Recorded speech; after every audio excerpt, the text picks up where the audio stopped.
Islamic media TV কোরআন হাদিসের কথা বলে। রাসূল আসর আর জোহর একসাথে পড়েছেন আরাফায়, মাগরিব আর এশা কোথায় পড়েছেন? মুজদালিফায়। এখানে কলম ধরা যাবে? আমার নবী যা করেছেন তাই কল্যাণ, এটা দুনিয়াতেও কল্যাণ, আখেরাতেও। আমার বন্ধুগণ, সেই নবীর উপরে ওহী নাযিল হওয়া বন্ধ কিছুদিন। বিভিন্ন ব্যাপারে কাফেরেরা প্রশ্ন করেন, নবীজি চুপ আছেন, জবাবগুলি দিচ্ছেন না।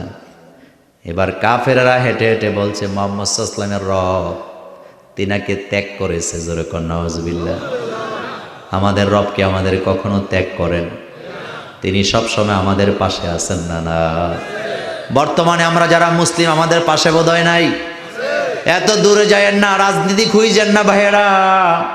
এই বাংলাদেশের বর্তমান অবস্থা দেখে বলেন তো, ইসলামী আন্দোলন দিনে দিনে উপরের দিকে যাচ্ছে না ডাউন হয়ে যাচ্ছে?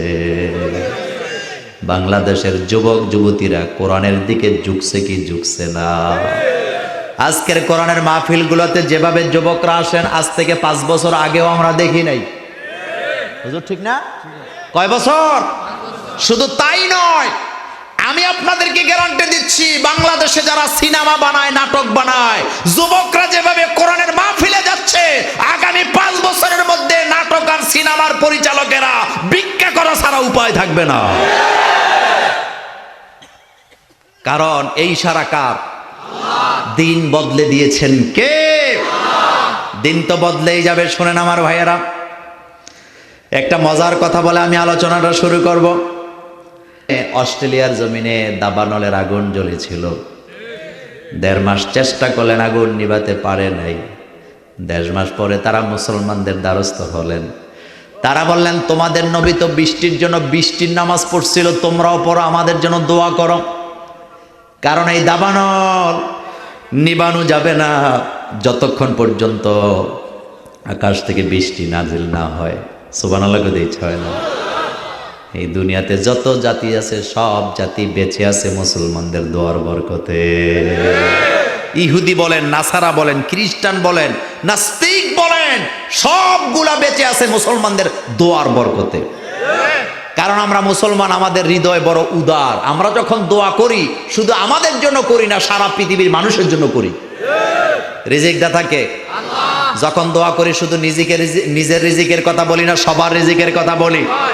আমরা সবার হেদায়েতের জন্য দোয়া করি কি করি না? অস্ট্রেলিয়ার মুসলমানগুলা অস্ট্রেলিয়ার একটা জায়গায় তারা নামাজ আদায় করলেন, আল্লাহর কাছে মুনাজাত করে বাড়িতে চলে গেলেন।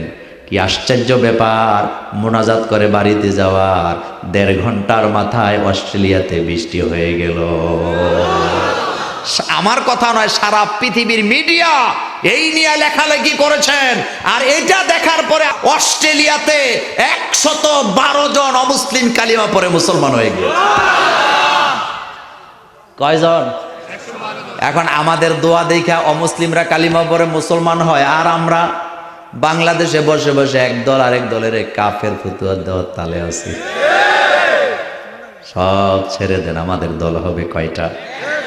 আমাদের রব আমাকে ছাড়েন নাই। কারণ আল্লাহ যদি আমাদেরকে ছেড়ে দেন, আমরা আল্লাহর গজবে পতিত হব কি হব না?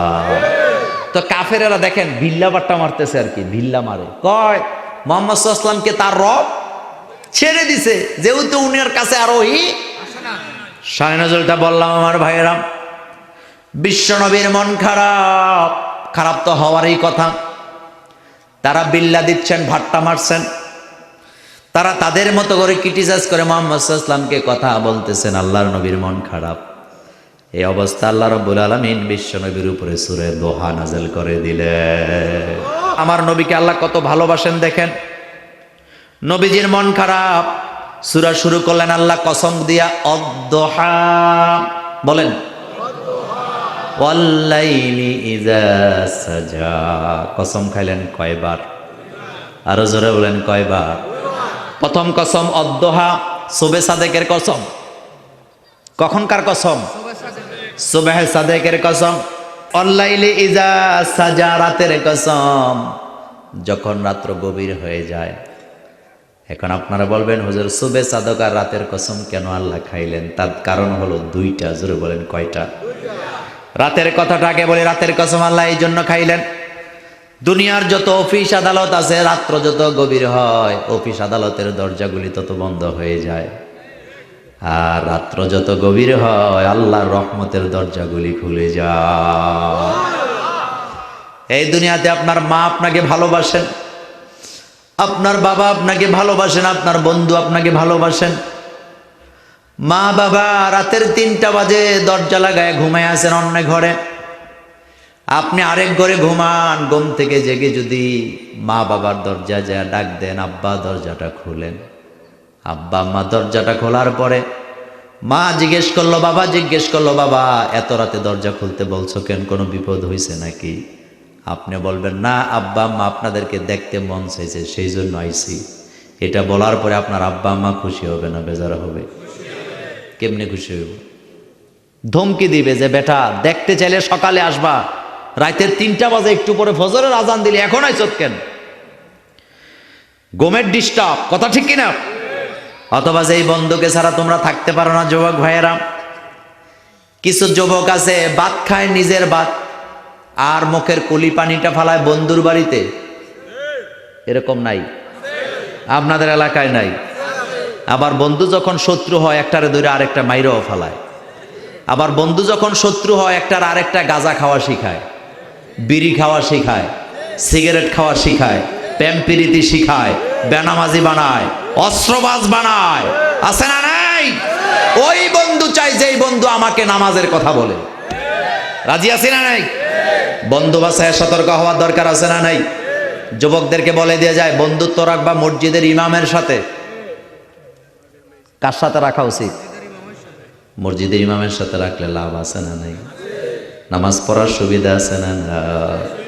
বন্ধুর সাথে 24 ঘন্টাই থাকতে চান, রাত 3টা বাজে দৌড়ায় যদি দোস্তের কোন দোস্ত দরজা খুলো তোমারে দেখতে আইছি, দোস্তকে ও থাবরাম ধরে বাড়ি যা ঘুমা, সকালে আইস। ঠিক না বেঠি?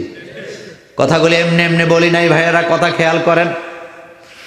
আল্লাহ বলেন অল্লাইলি ইজা সাজা, রাত্র যখন গভীর হয়, আপনি হাজার হাজার গুনাহ করেছেন, অপরাধ করেছেন, যত গভীর রাত্রে আপনি ডাক দেন না কেন, একজনই আছেন তাকে যদি আপনি একটা ডাক দেন, আল্লাহ 10 বার আপনাকে ডাক দিয়ে জিজ্ঞেস করবে, বান্দা কি কারণে আমাকে ডাক দিয়েছো, আমাকে বলো, আমি হাজির। আল্লাহু আকবার।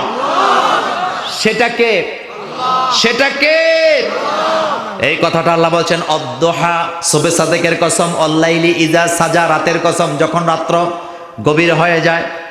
মা ওয়াদ্দাআকা রাব্বুকা ওয়া মা ক্বালা, আমি 2টা কসম কে আল্লাহ বললেন, মা ওয়াদ্দাআকা রাব্বুকা ওয়া মা ক্বালা, আপনার আল্লাহ আপনার রব আপনাকে ছেড়েও দেন নাই, আপনাকে ভুলেও যান না। আপনাকে ছাড়েনও নাই, আপনাকে ভুলেও, তবে কয়েকদিনের জন্য আপনাকে পরীক্ষায় ফালায়া রাখলাম। আমি দেখতে চাই আপনি আমার জন্য কদ্দুর করেন। আপনারা বলেন তো, নবীরা বোধহয় ইমানের পরীক্ষা দেয় নাই? আইবুল ইসলামের শরীরে কি ছিল? কম ছিল না বেশি ছিল? তিনার স্ত্রী পর্যন্ত তিনাকে ঘৃণা করতে শুরু করলেন। তিনি জঙ্গলে চলে গেলেন, রাজ পরিবারে জন্ম তার। কি পরিবার? রাজ পরিবারে জন্ম তার, জঙ্গলে চলে গেলেন। ওখানে বসে বসে আল্লাহকে ডাকেন। হঠাৎ একদিন দেখতে পেলেন জিহ্বায় পোকা। আকাশের দিকে তাকায় বললেন, আল্লাহ সারাটা শরীর পোকায় খেয়েছে, কোনো অসুবিধা হয় নাই। রাজ পরিবার ছেড়ে দিয়া জঙ্গলে এসেছে, এটাও সমস্যা হয় নাই, কিন্তু জিহ্বাটা তো ভালো ছিল, এই জিহ্বা দিয়া তোমার জিকির করতাম। আয় আল্লাহ, আজকে দেখলাম এই জিহ্বাটাতেও পোকায় ধরেছে, তুমি বলো জিহ্বাটা যদি পোকায় খায়, তোমার মতো রহমানের জিকির আমি কি দিয়া করব? আল্লাহু আকবার। জিহ্বা ভালো চাইতেছেন কার জিকির করার জন্য? কার জিকির? ওয়া আইয়ুবা ইজনাদা রাব্বাহু আন্নী মাসানিয়াদ দুররু ওয়া আনতা আরহামুর। আল্লাহ বলেন ফাস্তাজাবনা লাহু, আমি আমার আইয়ুবকে শাফা দিয়ে দিলাম। আইয়ুব আলাইহিস সালামের স্ত্রী বিকাল বেলা যায় দে, আগের মতো আর পোকাওয়ালা মানুষ নাই, সুন্দর সুশ্রী একটা লোক চুপচাপ বসে আল্লাহর জিকির করছে। তিনি তো বলতে পারতেন, আল্লাহ আপনি আমার ভালো করছেন আর আপনারা ডাকুম না, কিন্তু না, তিনি ডাকতেছেন কাকে? স্ত্রী কিন্তু বুদ্ধিমান স্ত্রী যায় এখন আর চিনে না, কারণ আগে তো শরীরের অংশ ছিল একরকম, এখন হয়ে গেছে। আরে ভাই এত দূরে যাওয়ার দরকার না। আপনার পায়ে হাতে যদি অ্যালার্জি থাকে অথবা একজিমা থাকে, আপনার জামা কাপড় কেউ পরবেও না, আপনার কাছে কেউ থাকবেও না। কথা ঠিক কিনা? আইয়ুব আলাইহিস সালামকে দেখার পরে চিনে না, মুখ টুক সব পরিষ্কার হয়ে গেছে। স্ত্রী তো যায় বলতে পারতেন, কিন্তু সুন্দর করে বললেন, আপনি কে? এখানে তো আমার স্বামী বসা ছিল, আপনি কি আমার স্বামীরে দেখছেন? আইয়ুব আলাইহিস সালাম বুঝে গেছেন আমি যেহেতু সুস্থ হয়ে গেছি, আমার স্ত্রী এখন আর আমাকে চিনছে না। তিনি বললেন, আপনার স্বামী? আমি যদি বলি আমি আপনার স্বামী, আপনি কি বিশ্বাস করবেন? এবার আইয়ুব আলাইহিস সালামের স্ত্রী হাসি দিয়ে বললেন, কেন বিশ্বাস করব না? কারণ আমার স্বামী আইয়ুব জীবনে কোনোদিন আমার সাথে মিথ্যা কথা বলে না। আর আস্তে সুবহানাল্লাহ কর। আর আমরা যত মিথ্যা কথা স্বামী স্ত্রীর মধ্যে আছে না, দুই জায়গায় সবচেয়ে বেশি মিথ্যা চলে। কয় জায়গা? একটা হলো প্রেমিকার প্রেমিকা, আরেকটা হলো জামাই আর বউ, স্বামী স্ত্রী। চলে কি চলে না? বিবিরে রাইখা আরেক জায়গায় পরকিয়া লাগাইছে, মোবাইলে ফোনটা আইলেই মোবাইলটা লইয়া ঘর থেকে বাইরে চলে যায়। এরকমের লোক আপনাদের এই এলাকায় নাই? রাত 12টা 1টা এই কুয়াশার রাত রাস্তায় দাঁড়ায় দাঁড়ায় সারাক্ষণ মোবাইলে কথা কয়, আছে না নাই? তো ও বড় বিজনেসম্যান, বিজনেসের কথা কয়। কি কথা কয় আমরা এগুলা বুঝি না। যত কথা বলে সব রেকর্ড করেন কে? আবার বাংলাদেশে এখন আছে ওই যে হোয়াটসঅ্যাপ, ভাইবার, স্কাইপি, মেসেঞ্জার, আর ইমোটা তো গরিবের বন্ধু, এটা সবার ঘরে ঘরে আছে। আমার এই জিজ্ঞাসা, হুজুর ইমো আসেনি? তা আমি ইমো দিয়ে কি করবেন? আপনার সাথে কথা কমো, এরকম বলে না? কথা বলেন, বলে কি না? প্রযুক্তিগুলো আল্লাহর নেয়ামত, তবে এগুলিকে ইউজ করতে হবে বৈধ রাস্তায়, অবৈধ পথে নেওয়া যাবে না। আপনাদের বাড়িতে গ্লাস আছে না নাই? আপনি বোতল কিনলেন, পানির বোতল, বোতল কিনলেন মদের বোতল, একই গ্লাস দিয়ে আপনি ইচ্ছা করলে পানিও খেতে পারবেন, ইচ্ছা করলে মদও খেতে পারবেন। কিন্তু এখানে কি গ্লাসের কোনো দোষ আছে? প্রযুক্তির কোনো দোষ নাই। প্রযুক্তির জায়গায় আছে, কিন্তু ইউজ করতে হবে বৈধ পথে। আপনারা বলেন তো, মসজিদে নববী এবং মসজিদে বাইতুল্লাহ এটা আধুনিক নাকি পুরাতন? সিস্টেমগুলা, সাউন্ড সিস্টেম, লাইটিং সিস্টেম, এটা কি আধুনিক না পুরাতন? আমরা যেমন মক্কাতে লোকেরা বেশি দিন কাটায়, এতদিন আমরা থাকি, আমাদের দেশের মাইকে পেপো আছে না নাই? গ্যাদগোত আছে না নাই? কখনো সাউন্ড বেশি, কখনো সাউন্ড, কিন্তু আমরা মক্কায় 1 মাস পর্যন্ত কাটাই, একটা দিনের জন্য একটা মাইক একটু আওয়াজ দিতে আমরা শুনি নাই। এটা হলো প্রযুক্তির বৈধ নিয়ম, বৈধ পন্থায় আপনি ইউজ করবেন। এই মোবাইল, এটা দিয়ে আপনি ইচ্ছা করলে সারাদিন সিনেমা দেখতে পারবেন, পারবেন না? আবার আপনি যদি ইচ্ছা করেন এটা দিয়া সারা রাত আপনি ওয়াজ মাহফিলও শুনতে পারবেন। কথা ঠিক না বেঠিক? তাহলে বৈধ পথে ব্যবহার করার দরকার আছে না নাই? আমার বন্ধুগণ, এই কথাটাই বলছিলাম। রাতের কসম আল্লাহ খাইলেন, আল্লাহ বললেন, মা ওয়াদ্দাআকা রব্বুকা ওয়া মা ক্বালা, আপনার রব আপনাকে ভুলেও যান নাই, আপনাকে ছেড়েও। আমাদের রব আমাদের সাথে আছে না নাই? বিপদ আসে, আবার বিপদ কাটায় দেন কে? বিপদ আসবে, আপনার জীবন যখন আছে বিপদ, রূহ আর জীবন আছে যতক্ষণ বিপদ আছে। তবে যার যত বিপদ, বুঝতে হবে তার ঈমান তত মজবুত হয়ে যায়। সুবহানাল্লাহ আসে না মুখ দিয়া? যার জীবনে বিপদ বেশি তার ঈমান অত মজবুত হয়। আলহামদুলিল্লাহ পড়েন। এই জন্য আল্লাহ বলছেন, মা ওয়াদ্দাআকা রব্বুকা ওয়া মা ক্বালা, আপনার রব কিন্তু আপনারা ছাড়ে নাই। তারা বলুক তাদের কথা, কিন্তু আপনাকে আল্লাহ ছাড়েন নাই, বলেও যান নাই। ওয়া মা ক্বালা, তবে শুনে রাখেন, ওয়ালাল আখিরাতু খায়রুল লাকা মিনাল উলা, দুনিয়ার জীবনটা যদিও আপনার জন্য সংকীর্ণ, কিন্তু আখিরাতের জীবনটা আপনার জন্য ফর্সা।